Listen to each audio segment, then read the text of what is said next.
मणिपुर में दो समुदायों के बीच में आरक्षण संबंधी विवाद के कारण एक जातीय हिंसा का उद्भव हुआ। मान्यवर, ये रायट्स नहीं है ना टेररिज्म है। ये हाईकोर्ट के एक फैसले के इंटरप्रिटेशन के कारण दो समुदायों के बीच में जातीय हिंसा हुई। सभी सदस्यों ने इस पर काफी चिंता व्यक्त की है मान्यवर, और उन्होंने कहा कि भाई तुरंत शांति हो, पुनर्वास के लिए तुरंत प्रयास किए जाएं, केसों की न्यायिक जांच हो और जो पीड़ित है उनकी पीड़ा कम करना और उनका जो नुकसान हुआ है इसकी भरपाई होनी चाहिए। मान्यवर, दिसंबर, जनवरी, फरवरी और मार्च 4 महीने से वहां पर हिंसा नहीं है। और जहां तक कैंपों का सवाल है, पहले से ही इसके अंदर खाने पीने की व्यवस्थाएं, दवाइयां, मेडिकल सुविधाएं, ये सब सुनिश्चित कर लिया गया है। टेक्निकल एजुकेशन, मेडिकल एजुकेशन की वहां पर ऑनलाइन व्यवस्था हो चुकी है। प्राइमरी एजुकेशन के लिए कैंपों के लिए अंदर ही वहां पर वर्ग लगाए गए हैं, जहां इनकी पढ़ने की सुविधा करने का प्रयास किया गया। मैं नहीं कहता कि ये सुविधा अपने घर में रहकर बच्चा पढ़ता है इतनी अच्छी है, मगर हम सब जानते हैं मान्यवर, जब जातीय हिंसा होती है तब ये सारे प्रश्न खड़े होते हैं। मुझे लगता है कि इसको पार्टी के साथ एकदम जोड़ना नहीं चाहिए। मैं इस तरह का जवाब भी देना नहीं चाहता सदन में कि आपके समय में इतनी हिंसा हुई थी, हमारे समय में इतनी हुई, आपके समय से हमारे समय में कम हुई है। हिंसा होनी ही नहीं चाहिए मान्यवर। इसमें इन प्रिंसिपल किसी की इस सदन में असहमति नहीं है, परंतु पिक्चर इसी तरह से खड़ा करने का प्रयास किया कि भाई भाजपा के शासन में ही जातीय हिंसा हुई है। मान्यवर, मैं 2-3 चीजों पर ध्यान आकर्षित करना चाहता हूं। पहले मैं सिर्फ मणिपुर की ही बात करूंगा। मणिपुर में 1993 में जातीय हिंसा हुई, नागा कुकी संघर्ष हुआ। 93 से 98 तक 5 साल तक चला, 750 मौतें हुई। और मान्यवर, इसके अंदर छूट-फूट घटनाएं 1 दशक तक चलती रही। मैं ये नहीं कहता कि 1 दशक तक चली थी, हमारा कम हुआ है। हम तो ऐसा मानते हैं हमारे समय में जरा भी नहीं होना चाहिए था, मगर एक दुर्भाग्यपूर्ण फैसला आया और इसके कारण हिंसा बढ़ी।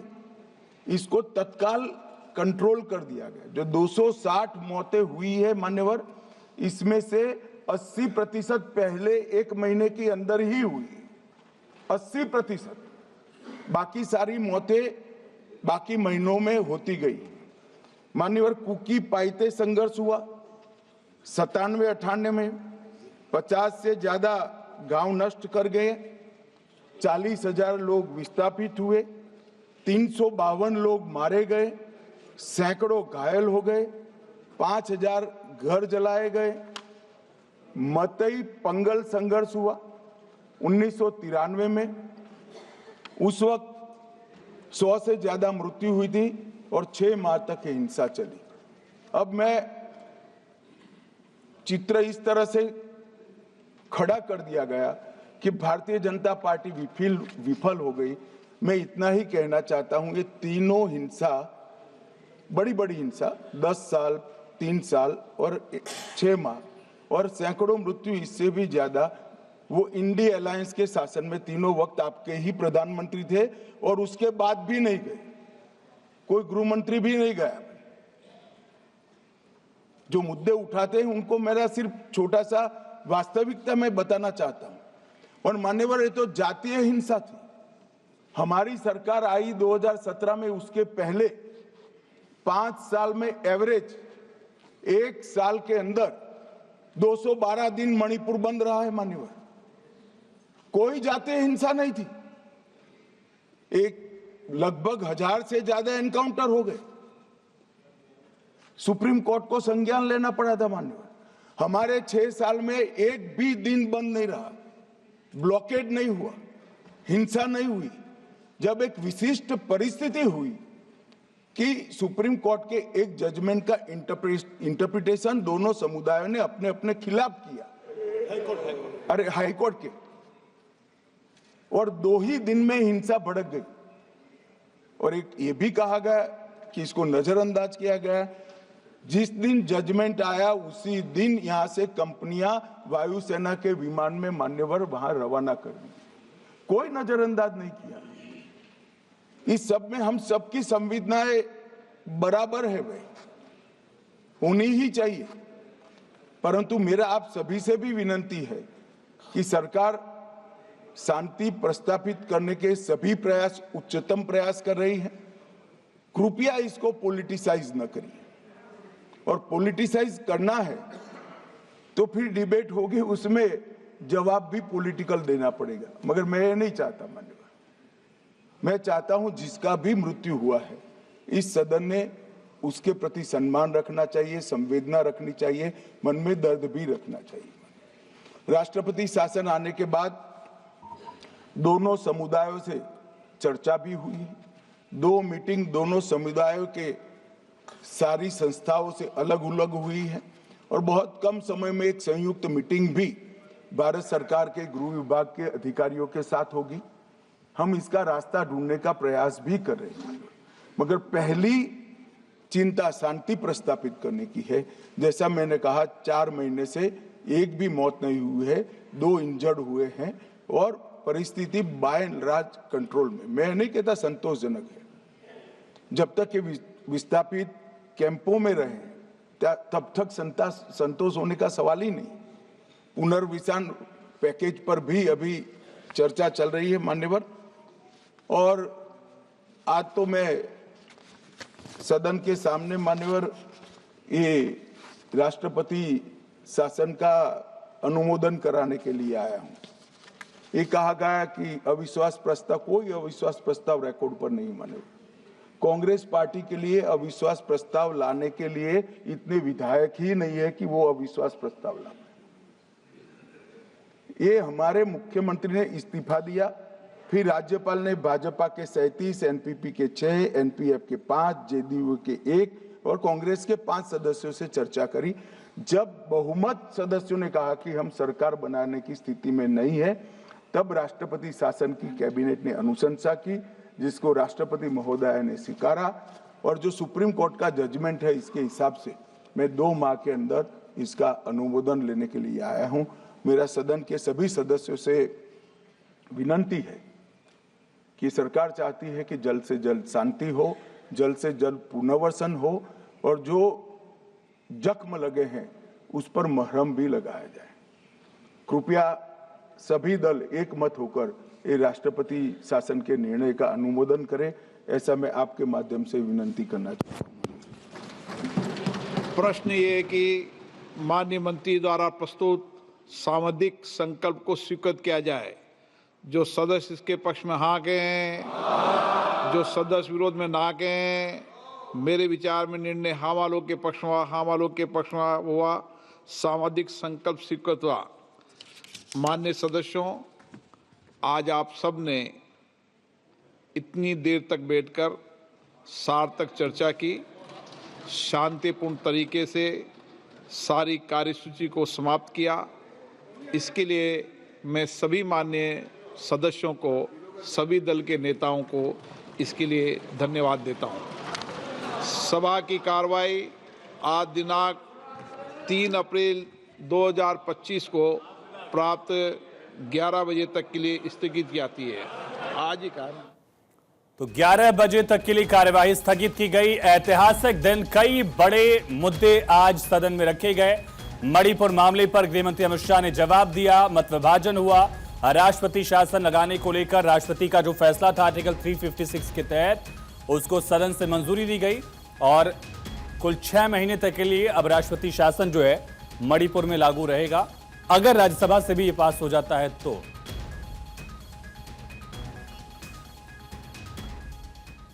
तो आज लोकसभा में दो अहम बिजनेस सामने आया। वक्फ संशोधन विधेयक पास किया गया 288 बनाम 232 के वोट से मत विभाजन हुआ और बीजेपी एनडीए इसको पास कराने में लोकसभा से कामयाब रहा। अब राज्यसभा में इसे टेबल किया जाएगा। वहीं दूसरी तरफ मणिपुर को लेकर चर्चा हुई। मणिपुर में राष्ट्रपति शासन लगाने को लेकर सदन से मंजूरी लेनी थी। 2 महीने के अंदर 13 फरवरी को इसे लागू किया गया था। 2 महीने 13 अप्रैल को पूरे हो रहे थे और ऐसे में सदन की कार्यवाही समाप्त होती, बजट सत्र का हिस्सा संपन्न होता। उससे पहले सरकार इसको लेकर लोकसभा में आई। आज के बिजनेस में ये था और रात के 2:30 बजे इस पर चर्चा हुई, मत विभाजन हुआ, पास किया गया। अब राज्यसभा में भी ये दोनों बिजनेस जो हैं वो आज देखेंगे, यानी वक्फ संशोधन बिल राज्यसभा में टेबल किया जाएगा। राज्यसभा में 8 घंटे लगभग चर्चा के लिए वक्त निर्धारित किए गए हैं। बिजनेस एडवाइजरी कमेटी जो राज्यसभा की बैठी थी उसमें, और इसी तरह से मणिपुर को लेकर भी राज्यसभा से भी मंजूरी लेनी होगी, तब जाकर 6 महीने तक के लिए आर्टिकल 356 जो है वो लागू रहेगा। इमरजेंसी जो है वो लागू रहेगी, राष्ट्रपति शासन लागू रहेगा। बेहद अहम बातें गृहमंत्री अमित शाह ने कही। कहा मणिपुर को नजरअंदाज नहीं किया गया, न किया जा सकता है। अमित शाह ने चर्चा में हिस्सा लिया और इन तमाम बातों पर देश को भरोसा दिया। दूसरी तरफ वक्फ संशोधन विधेयक की अगर बात की जाए, दोपहर 12 बजे 2 तारीख को किरेन रिजिजू ने बिल को टेबल किया था और चर्चा की शुरुआत हुई।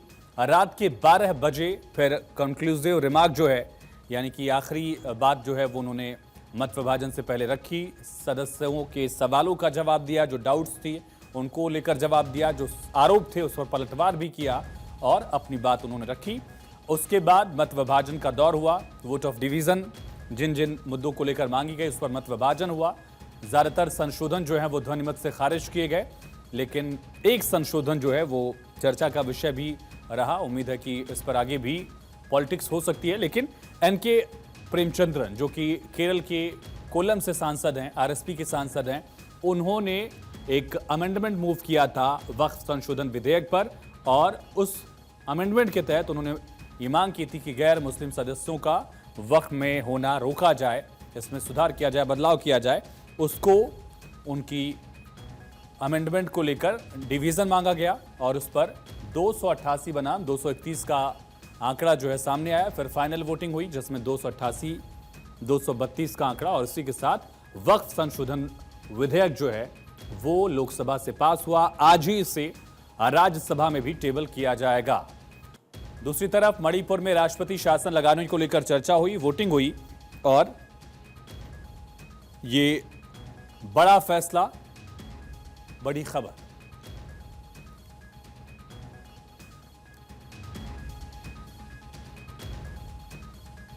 तो मणिपुर मामले पर अमित शाह ने जवाब दिया, लोकसभा में अपनी बात रखी। अब राज्यसभा में भी इसको लेकर चर्चा की जाएगी।